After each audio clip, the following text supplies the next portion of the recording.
In September, our subcommittee, Government Operations, held the first hearing, as the chairwoman just indicated, to even discuss paid family leave for federal employees, the first hearing like it in 10 years.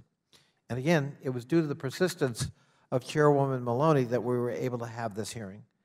I was honored to work with her to ensure that a provision providing 12 weeks of paid parental leave to our talented federal employee workforce remained in the National Defense Authorization Act, and it seems we were successful.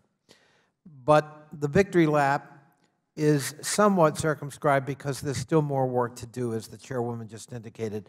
While we've secured paid parental leave for federal employees, we must continue to fight for paid family caregiving leave and leave to care for one's own medical needs. Now is the time to catch America up to the rest of the world when it comes to paid family and medical leave. Leading businesses have long recognized that good paid leave policies for employees strengthen families and enhance recruitment and retention of a talented workforce. It's time that all of America's families and our national economy reaped those benefits. I will continue to join with Chairwoman Maloney and others to fight for our nation's civil servants and their right to paid family and medical leave. But we want all Americans to enjoy those privileges and those rights. As we stated when fighting to ensure paid parental leave for federal employees in the NDAA, too many employees, both public and private, have no access to leave when they need it most, and it's time to take steps to ensure they have it. Family leave is not a magnanimous gift provided by unsavvy employers. Data shows that paid family leave improves recruitment, morale, productivity, and retention. A 2016 survey by Deloitte found that 77% of American workers said paid family leave would sway their choice of an employer. That's particularly important in an environment with 3.5% unemployment. Half of those surveyed would prefer a family leave opportunity to a pay raise. An Ernst & Young study found that 80% of companies with paid family leave policies found a positive impact on employee engagement. And companies that institute paid leave policies found less attrition of their female employees. A Rutgers University survey found that women with access to paid family leave are 93% more likely to be working a year after having a child than those without such access. In short, paid leave is an effective incentive for all employees and can be a pivotal one for women, particularly in the workplace.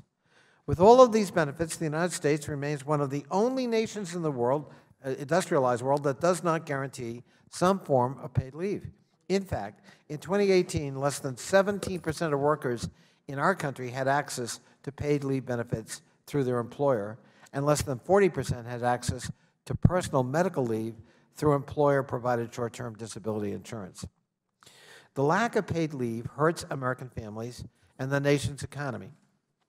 If our country took steps we're advocating for today, creating policies that encourage women to participate in the workforce at the same rates as men, economists predict we would improve the nation's finances by $500 billion in economic activity per year.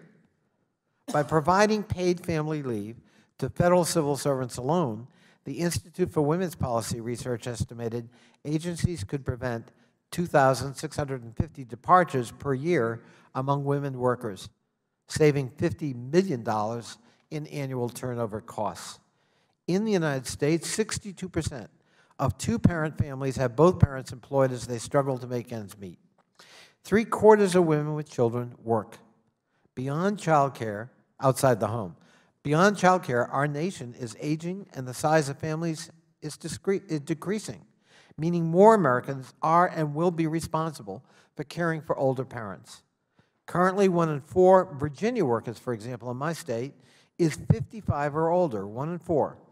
And in the next 15 years, the share of Virginia's population over the age of 65 is projected to grow by 30%. That's not untypical of most of the country. So we're going to need to care for our older family members, and as a nation, we need to take steps to ensure we're prepared for those population shifts. In Virginia, access to paid leave is even more concerning. For example, in 72% of our households with children, all parents have paying jobs. In 79% of homes with black moms in Virginia, those moms are the breadwinners. In homes with white and Latina mothers, moms are the breadwinners in nearly half of those homes. Yet 55% of our workforce does not have access to paid leave, and even fewer have access to paid leave at all. It's time to change those policies.